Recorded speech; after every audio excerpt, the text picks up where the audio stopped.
साथियों, जो भी प्राइवेट और लिमिटेड कंपनी में जो भी कर्मचारी सेवानिवृत्त हुए थे, उनको आज भी 1,000 रुपये के आसपास ही पेंशन मिलता है। और 1,000 के पेंशन में उनका वर्तमान में गुजारा भत्ता चलाना बहुत ही बड़ा मुश्किल है। आज के युग में महंगाई और दवाई और शिक्षा पे 1,000 तो कुछ भी नहीं है। सरकार की जो संसद की समिति ने भी अपनी रिपोर्ट सौंपी है कि 1,000 में कुछ होने वाला नहीं है। इन लोगों का भी एक सम्मानजनक पेंशन होना चाहिए, लगभग 7,000 प्लस, कम से कम 7,000 प्लस इनका पेंशन भी होना चाहिए, तभी उनके साथ ये न्याय होगा।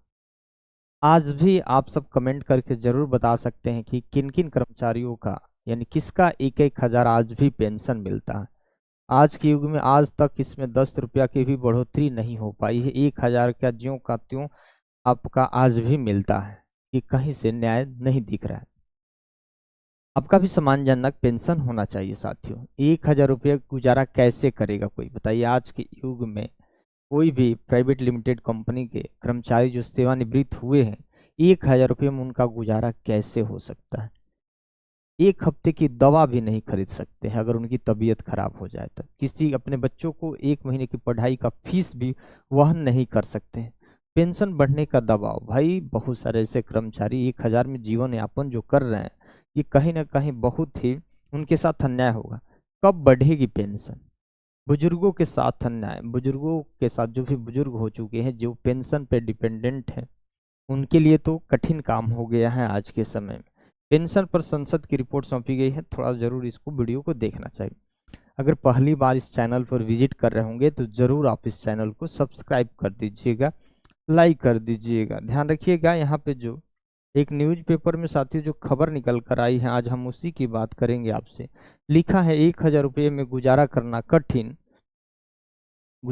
कठिन, न्यूनतम ईपीएफ पेंशन बढ़ाए क्या सरकार। ईपीएफ का मतलब समझ रहे हैं ना, ईपीएफ एम्प्लॉयज प्रोविडेंट फंड बोलते हैं, कर्मचारी भविष्य निधि जिसको बोलते हैं। तो बढ़ाने की भी बात चल रही है कि कम से कम आपका यह पेंशन बढ़नी चाहिए, 7,000 प्लस होनी चाहिए। लिखा है कि संसद की अस्थायी समिति ने रिपोर्ट में कहा, स्वास्थ्य खर्च और जीवन यापन की लागत को देखते हुए यह क्या है, अपर्याप्त है। यानी पर्याप्त नहीं है, अपर्याप्त है, इसमें कुछ होने वाला नहीं है। संसद की श्रम एवं वस्त्र एवं कौशल विकास अस्थायी समिति ने मंगलवार को अपनी 15वीं रिपोर्ट में कर्मचारी पेंशन योजना 1995 ईपीएस 95 के तहत दी जा रही 1,000 रुपये पेंशन को नाकाफी बताया है। मतलब पूरी तरीके से उनके लिए काफी नहीं है, मतलब बहुत कमी है, आप इसको इस तरह से समझ लीजिए। मासिक पेंशन महंगाई, बढ़ते स्वास्थ्य और खर्च, जीवन यापन की लागत को देखते हुए यह क्या है, पूरी तरीके से अपर्याप्त है। समिति ने श्रम एवं रोजगार मंत्रालय को पेंशन की तत्काल और व्यापक समीक्षा करने की भी सिफारिश की है। समिति ने कहा है कि भाई कि कम से कम इस पे समीक्षा होनी चाहिए कि भाई इनका लंबे समय से जो आप पेंशन दे रहे हैं कहीं से संतोषजनक नहीं है। जिस तरह से महंगाई को ध्यान में रख के स्वास्थ्य पे जितना खर्च हो रहा है, इसको दृष्टिगत रखते हुए इस पर पुनः विचार किया जाना चाहिए। सिफारिश में कहा गया है कि पेंशनर्स को वर्तमान जीवन यापन लागत के अनुरूप उचित और सम्मानजनक न्यूनतम पेंशन मिले। बता दें कि कर्मचारी भविष्य निधि संगठन ईपीएफओ के तहत ईपीएस 95 पेंशन भोगी लंबे समय से न्यूनतम पेंशन 7,500 रुपये प्रति माह करने की मांग कर रहे हैं। भाई 1,000 रुपया इनको मिल रहा है और लंबे समय से आपने 1 रुपया भी नहीं बढ़ाया, तो कम से कम उनका 7,500 रुपये पर माह उनको क्या करिए, पेंशन दीजिए, तभी उनके साथ न्याय हो सकता है।